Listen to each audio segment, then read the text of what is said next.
Graça e paz. Vamos à nossa retrospectiva da revista, que é toda intitulada As Parábolas de Jesus. E para iniciarmos, vamos falar com Deus, pedindo orientação para que Ele nos ajude a compreender Sua palavra e colocá-la em prática. Oremos. Santo e maravilhoso Deus, muito obrigada pelo Teu amor, pelo Teu cuidado para conosco. Muito obrigada pela proteção e nos ajuda a compreendermos Tua palavra e colocarmos em prática a cada dia. Em nome do Teu Filho Jesus. Amém. Amém. Iremos ler o nosso versículo que está em Marcos 4:11. Vamos todas ler junto. Ele lhes respondeu: a vós outros vos é dado conhecer o mistério do reino de Deus, mas aos de fora tudo se ensina por meio de parábola. Parábola são narrativas, comparação, e elas podem ter fatos imaginários como fatos de histórias verdadeiras. Essas parábolas que Jesus estava sempre contando por onde ele ia, tinham uma finalidade. E essa finalidade era justamente ensinar lições de sabedoria, ensinar lições de moral. Jesus tinha aqui apenas 3 anos. Durante esses 3 anos, ele teria que ensinar muita coisa. Colocando as parábolas, era mais fácil a compreensão das pessoas. Essas características eram justamente narrativa do cotidiano dos ouvintes, aqueles que estavam sempre seguindo a Jesus.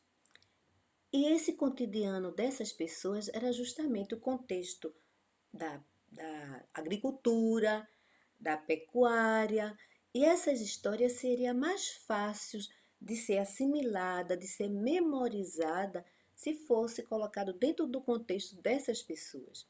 Nós podemos ver na parte da agricultura a parábola do semeador, do grão de mostarda, podemos também, do semeador do grão de mostarda, dos trabalhadores da vinha.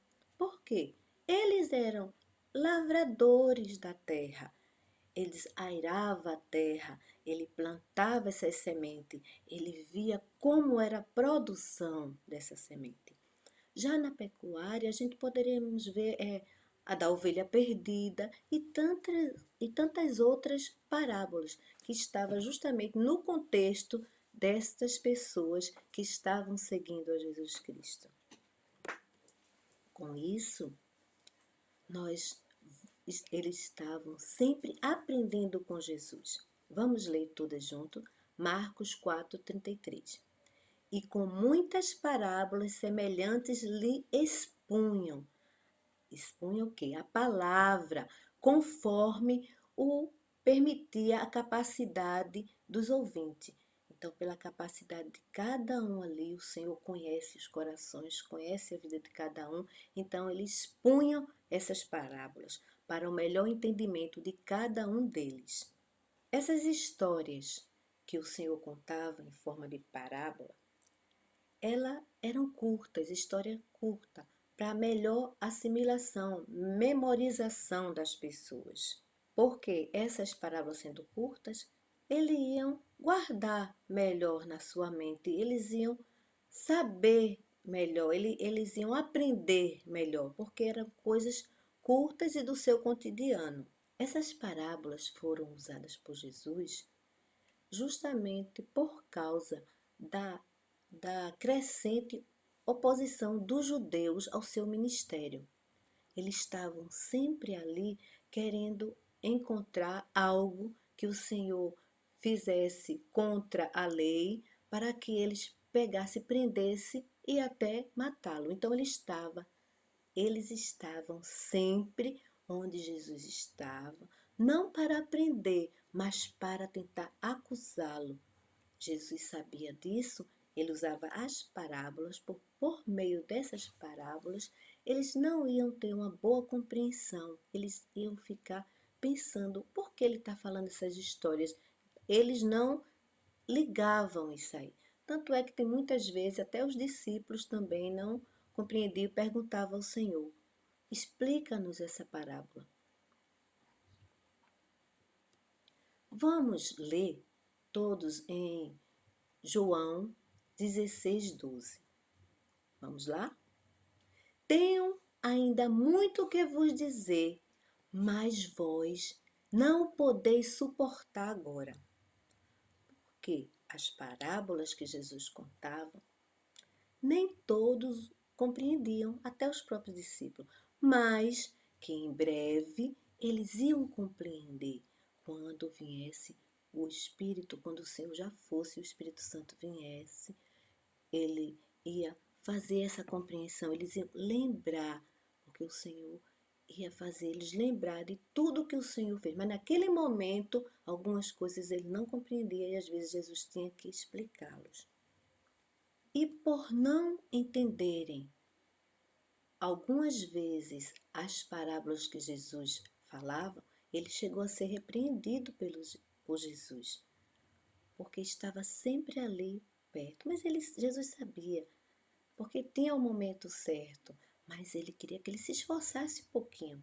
Então eles ficavam escutando, aí chegavam e perguntavam: Senhor, explica, que a gente não entendeu. Vamos ver essa hora, ler o que é que Jesus falou a esse respeito. Mateus 15 e 16. Vamos ler? Então lhe disse Pedro: explica-nos a parábola. Jesus, porém, disse: também vós não entendeis ainda? Tanto tempo com Jesus, mas ainda não estava compreendendo algumas parábolas. Quando o Espírito Santo, que sucederia Jesus, viesse, aí sim a compreensão das parábolas ia ser completa. Eles iam lembrar do que Jesus havia falado, do que Jesus havia ensinado, só quando viesse o Espírito Santo. Nós vimos isso, vamos ler justamente o que fala em João 16:7. Vamos lá? Mas eu vos digo a verdade, convém-vos que eu vá, porque se eu não for, o Consolador não virá para vós outros. Se, porém, eu for, eu vou-lo enviarei. É justamente aí, quando Jesus for para o céu, ele voltar, ele vai enviar o Consolador, e esse Consolador, ele vai nos orientar, nos ensinar, e ele, os discípulos que estavam sempre com Jesus, iriam lembrar das verdades, das palavras do Senhor Jesus. E justamente, inclusive as parábolas eles iam lembrar, nesse momento que o Espírito Santo, orientasse. Nós podemos ver na nossa primeira parábola sobre o semeador. Estamos recapitulando o que já passamos. Então vamos dar só um resumo, um apanhado geral, algumas coisas importantes que tem nas parábolas, como a do semeador, que foram os 4 tipos de solo. 4 tipos de solo. Esse solo, porque quando o semeador saía a semear, uma parte da semente caiu no solo duro, à beira do caminho. São os corações, aqueles que estão duro, cego, que o diabo cegou o entendimento para que não compreendesse a palavra do Senhor. Então, muitos que estavam ali ao redor escutando as palavras de Jesus, não compreendiam porque o seu coração estava endurecido. Outras sementes, que a semente é a palavra de Deus e o solo é o coração do ser humano em comparação, fazendo comparação, caiu em um coração, em um solo pedregoso. Solo pedregoso, quando a raiz começa a nascer, não tem terra, então ela termina morrendo. O que acontece? A pessoa que tem um coração duro, além de duro, ele escuta, ele é pedregoso, porque ainda tem uma partezinha que escuta a palavra de coração com alegria, mas vem as dificuldades, vem o inimigo, que é Satanás, e tira essa alegria, tira a lembrança dessa palavra e a pessoa esquece as palavras do Senhor, desvia do caminho do Senhor. Tem aquele solo, que é aquele coração cheio de espinhos. Também a palavra, escuta a palavra, acha muito bonita, mas quando vem as tribulações, o sofrimento, as coisas que acontecem no dia a dia da vida, em vez de se apegar a Deus, ele vai esquecendo e se distancia da presença do Senhor. Justamente esse que está em solo cheio de espinhos, ele escuta de bom grado, mas é sufocado pelos hábitos mundanos, pelos hábitos da vida. Então, eles preferem fazer as coisas do mundo, acha que tem mais alegria no mundo, as coisas do mundo são mais prazerosas e ele esquece e se distancia do nosso Deus. O solo, a boa terra, o coração que tem bom grado em escutar a palavra de Deus.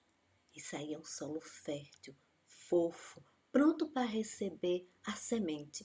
Porque quando eles aram a terra, deixa a semente bem fofinha. E ali, quando a semente começa a sair a sua raiz, ela encontra uma terra fofa e fica melhor para a raiz e procurando o seu espaço. A mesma coisa é o nosso coração. Quando esse coração ele está de bom grado, querendo receber ao Senhor, ouvir a sua palavra, então de bom grado escuta e procura praticar essa palavra. Então ele vai ficando cada vez mais feliz porque ele está praticando aquilo que, além dele ficar feliz, ele vai deixar o nosso Deus feliz com ele. Nós aprendemos cada vez mais com os ensinamentos de Jesus. Vamos ler agora isso aqui todas juntas? Vamos lá. Precisamos compreender a importância de continuar anunciando a palavra de Deus, que é a boa semente. Eu e você precisamos compreender isso. Precisamos levar, porque tem muitas pessoas precisando ouvir. Tem muitos corações duros, muitos corações pedregosos, muitos corações com espinhos, mas tem terra boa. Tem a terra boa. Esses escutam e depois eles esquecem. Mas quanto mais a gente fala de Jesus, muitos corações estão prontos para receber, e se nós não anunciarmos, podemos perder muitas vidas aí que estão prontas, estão ansiosas, querem escutar do nosso Jesus. E cada vez mais precisamos praticar. Temos a outra parábola, que é justamente do joio e a rede. É importante saber, compreender que existe a presença do mal entre o bem. O mal está entre o bem. É importante também viver uma vida reta diante de Deus e não se iludir com o modo de viver dos ímpios, as pessoas que estão no mundo. Devemos saber disso, que é importante nós não fazermos nem praticarmos o que ele está praticando.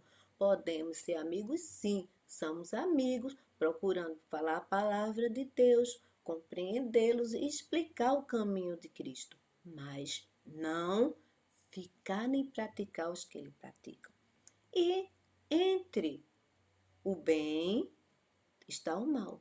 Tanto é que na parábola do joio, o homem mandou seus servos arar a terra, jogar a semente, e a semente era boa. Mas à noite veio o inimigo e lançou o quê? O joio no meio do trigo. E quando estava crescendo, os trabalhadores viram e foram direto ao seu senhor. Olha, nós não plantamos trigo porque está nascendo o joio. Vamos arrancá-lo? Que foi que o seu senhor disse, não.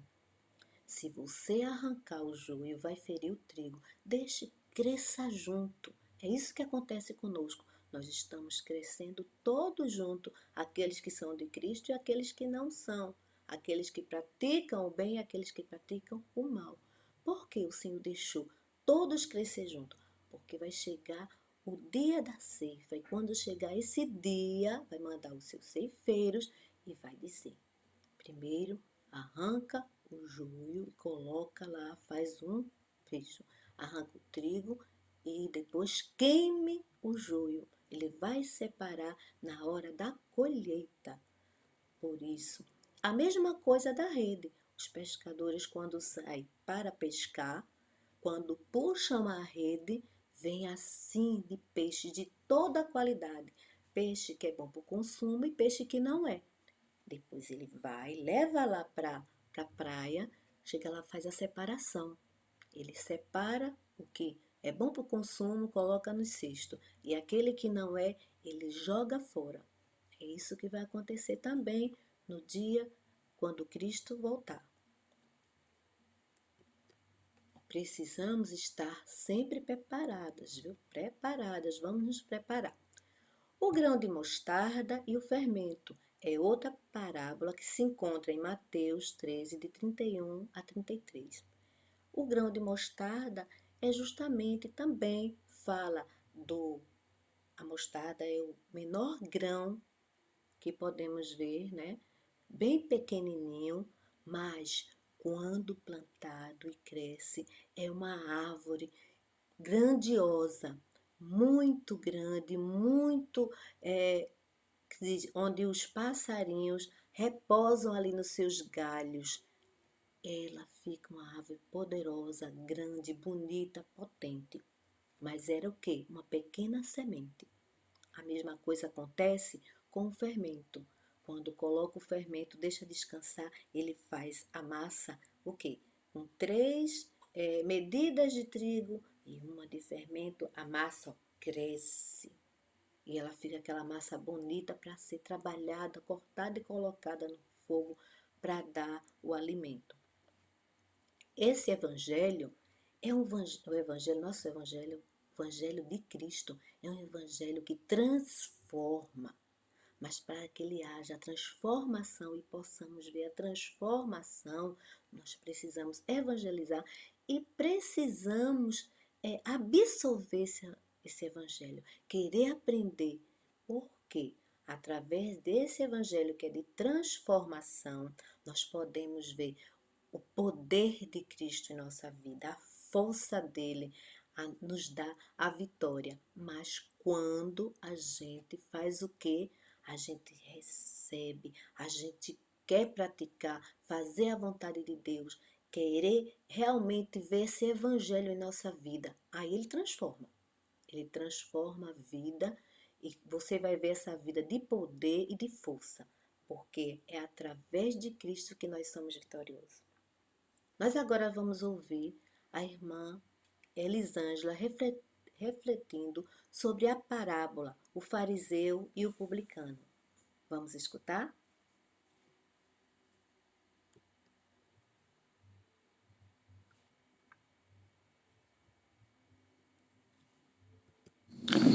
Eu vou falar sobre o fariseu e o publicano. Há pessoas que se acham santas demais e não existe ninguém melhor que o outro, mas há pessoas que se acham melhores ou superiores às outras pessoas.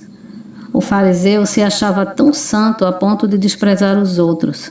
São pessoas que cobram demais dos outros sem olhar para si. Já o publicano se humilhou diante de Deus, reconhecendo suas fraquezas e defeitos. Alcançamos a graça de Deus quando nos humilhamos diante de Deus, nos reconhecendo como pecador e cheios de defeitos.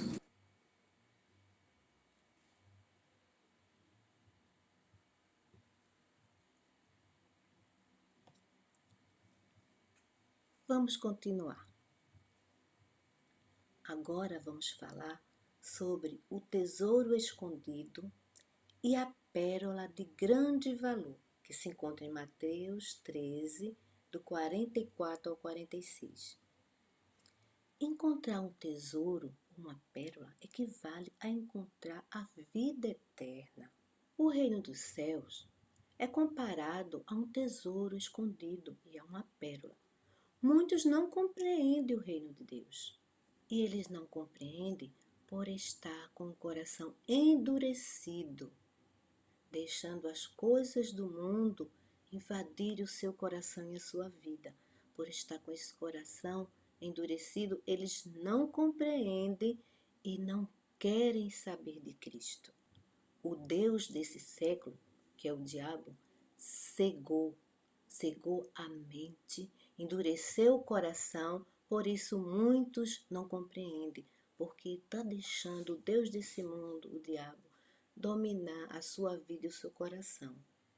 E esse tesouro e essa pérola, ele não pode ser comprado com economias que nós guardamos, economizamos, porque é um valor imensurável. Não tem, por mais que você junte, você não consegue comprar. O que aconteceu? No tesouro escondido, um homem viu que tinha naquela terra o tesouro. Ele ficou caladinho, com muita alegria foi para casa, vendeu tudo que tinha e foi comprar aquele terreno, porque ele sabia que ali tinha um tesouro.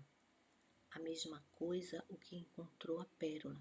Quando ele encontrou essa pérola, correu para casa, juntou também tudo que tinha e foi e comprou aquela pérola, porque ele sabia que era de grande valor.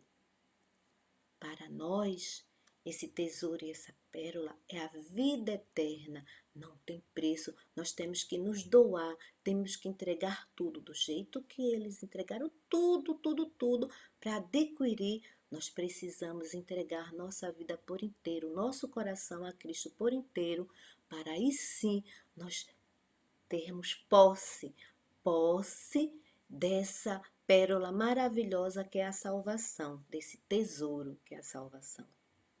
Vamos sempre buscar ter esse tesouro de Cristo em nossas vidas. Próxima parábola é justamente do credor incompassível, que se encontra em Mateus 18, de 21 a 35.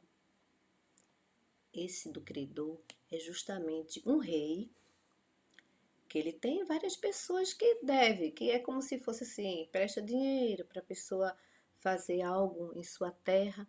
E nisso que aconteceu? Um desses credor que devia ao rei tinha uma fortuna muito grande. Quando ele mandou fazer, vamos fazer um balancete. Quando as firmas estão fazendo balancete, vamos fazer um balancete e ver quem está me devendo para que a gente vá cobrar. E tinha um que devia muito. Chegando lá, foi até o rei, pediu por tudo, misericórdia, clemência, que ele ia pagar. Aí o rei se compadeceu e perdoou. Não precisa pagar mais não, eu perdoo a sua dívida.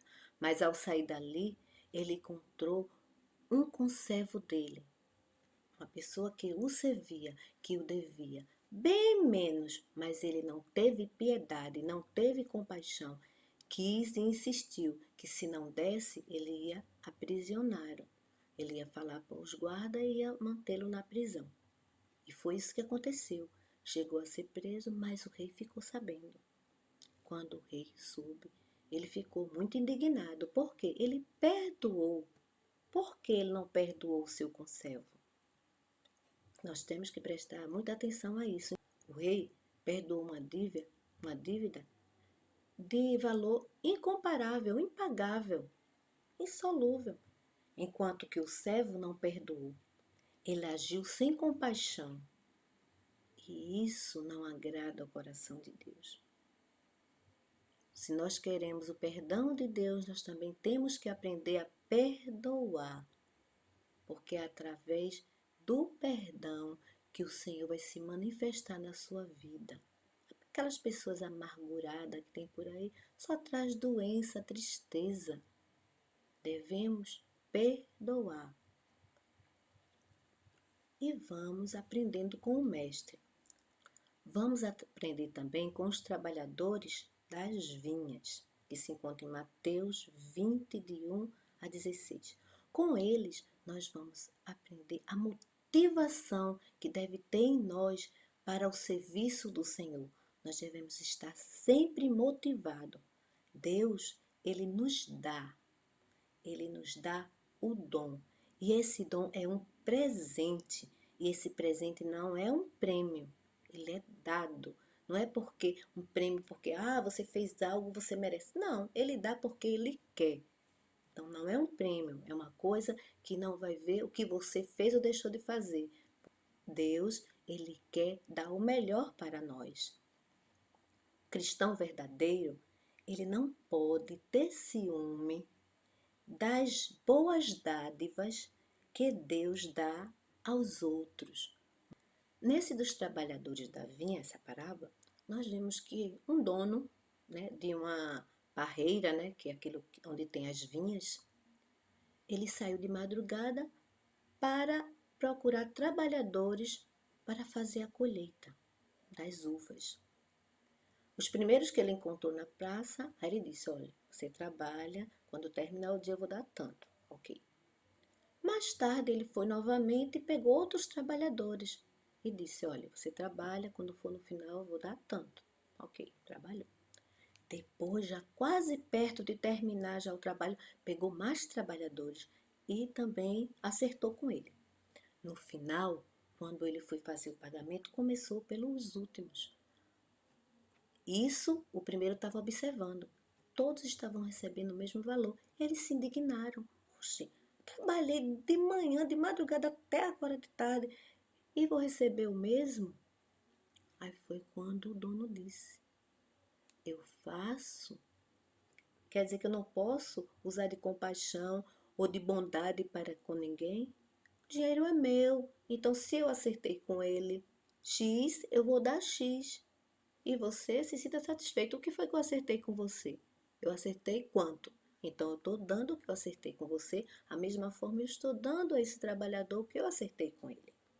Deus vai ver em nós justamente a motivação para o seu trabalho, a dedicação, a motivação que você vai fazer. Deus quer ver em nós esse ânimo no seu trabalho. Vamos trabalhar com amor, com ânimo para o Senhor. Nós também vamos aprender essas virtudes que nós vamos encontrar nas parábolas das 10 virgens. Nós aprendemos sobre ela se encontra em Mateus 25, de 1 a 13. E nessas parábolas, nós vimos, nas parábolas, as 10 virgens elas tinham virtude. 5 delas eram prudentes e 5 nécias. Nécias porque não estava nem aí, fazia quando dava para fazer. Aí quando chega o vamos ver, não estão preparadas. Aquelas que eram prudentes estavam sempre se preparando.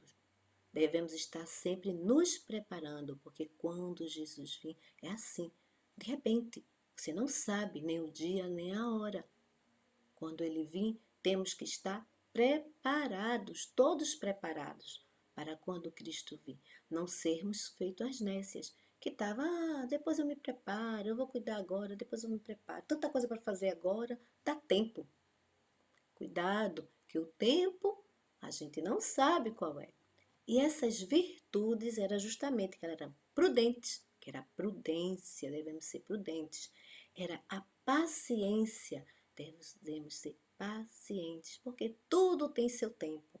Tudo é no tempo do nosso Senhor Jesus Cristo, do nosso Deus. E eram responsáveis.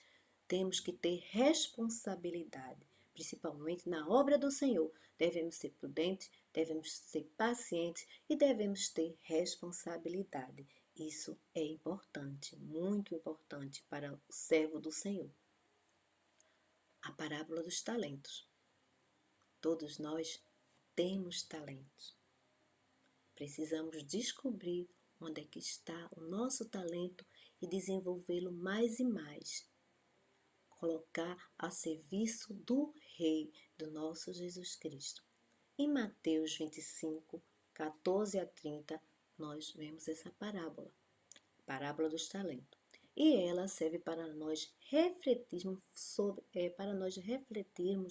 sobre a forma que eu estou usando meus talentos na obra do Senhor.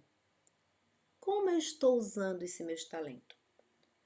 No serviço do Rei, do nosso Deus, devemos ser sempre produtivos. Devemos estar produzindo, não devemos estar feito. Muitos que, depois eu cuido, amanhã você não sabe nem se está vivo. Nós temos que fazer o hoje, fazer bem feito e fazer para o Senhor e com alegria. Isso é que é importante. No reino do nosso Deus, devemos produzir e devemos ter fidelidade na sua obra. Pois Ele quer isso de nós, a fidelidade. E o bom samaritano? Nós vamos agora, nesse momento, refletir com a irmã Elizabeth. Ela vai dar o que ela aprendeu, o que ela refletiu sobre essa parábola do bom samaritano. Vamos com ela aprendermos também.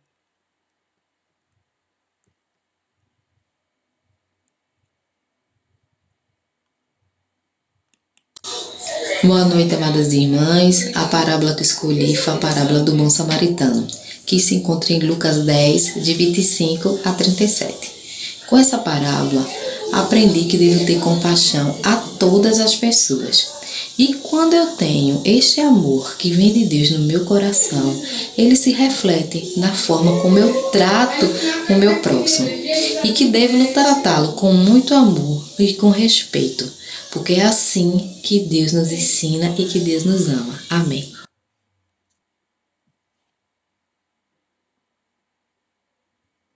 Nessa parábola do amigo importuno, nós vamos aprender justamente a necessidade de pedir ajuda. Pedir ajuda ao nosso Rei, ao nosso Jesus Cristo. Pedirmos ajuda. Foi isso que o homem foi fazer quando chegou um outro amigo em sua casa. Ele não tinha o que oferecer. Ele foi na casa do seu amigo e pediu: por favor, me ajude, me arrume alguns pães. Arrume alguns pães porque chegou um amigo, está em minha casa e eu não tenho o que oferecer. Insistiu. E o que aconteceu? Esse amigo, por ele insistir, ele foi e lhe deu os pães para ele levar até a sua casa. Deus quer que nós também tenhamos sempre a intimidade e estejamos sempre insistindo em nossas orações, pedindo. Porque tem um versículo que diz: pedir e dar-se-vos-á, buscai e acharei. Então nós temos que estar sempre pedindo, não é uma vez. Tem gente que ora uma vez e já quer a bênção. Sempre pedir ao Senhor, porque o nosso socorro vem de Jesus. Precisamos pedir aquele que pode nos socorrer. Muitas pessoas estão pedindo a outras pessoas que não têm como lhe ajudar. Cuidado, devemos pedir ao nosso Deus. Ele tudo pode e Ele pode lhe ajudar. Temos que pedir às pessoas certas, saber a quem estamos pedindo. E essa parábola nos ensina isso. Quando temos um amigo verdadeiro, nós podemos contar as nossas histórias, o que nós temos para ele. Mas aquilo que mais chega no seu íntimo, você deve confessar a Jesus. Esse sim é o seu verdadeiro amigo. Temos colegas, amigos aqui, que coisas nós podemos contar. mas tem coisas que não, só Jesus mesmo, porque Ele é o único que pode nos ajudar e nos socorrer. Vamos continuar clamando, pedindo ao Senhor. Agora, neste momento, nós vamos refletir sobre a parábola A Viúva Insistente com a irmã Eunice. Vamos lá?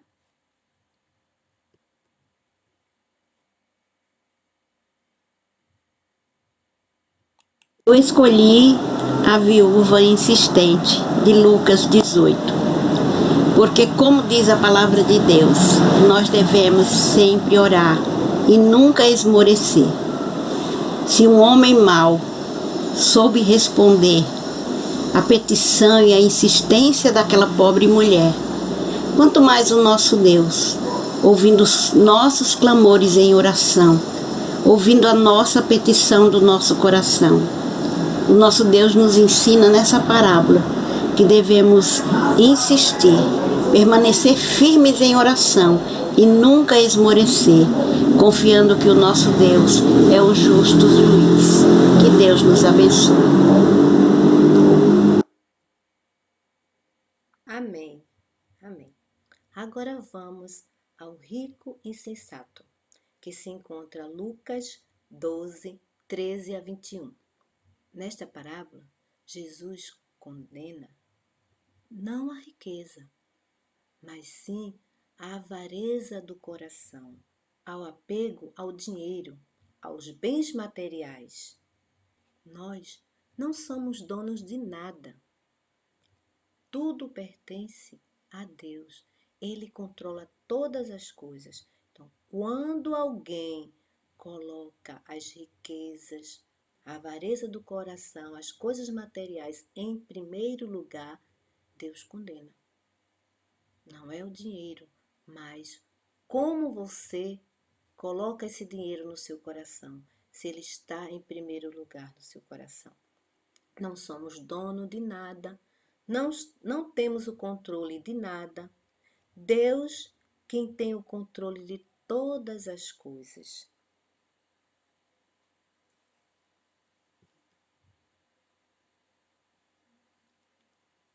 Vamos agora aprender refletindo sobre a parábola da dracma perdida com a irmã Rosemary. Vamos lá?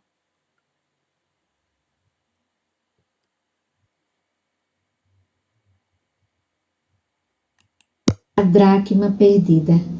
A alegria daquela mulher ao encontrar a sua dracma perdida ultrapassou os limites da sua casa. Ela convidou os seus vizinhos para alegrarem-se com ela. Assim é o pecador, a alma que é encontrada, salva. Ela ultrapassa os limites físicos e chega até o céu. A Bíblia diz que há alegria no céu por um pecador que se arrepende. Lucas 15, 7. Foi isso que eu aprendi nesta linda parábola da dracma perdida.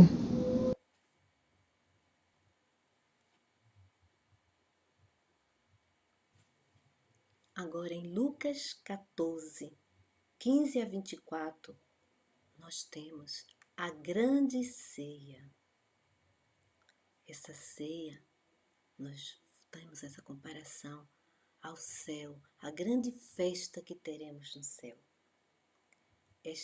Esta grande ceia já está tudo preparado para nós. Como é maravilhoso a gente saber, a gente sentir a maravilhosa dádiva, graça que Deus tem para nós.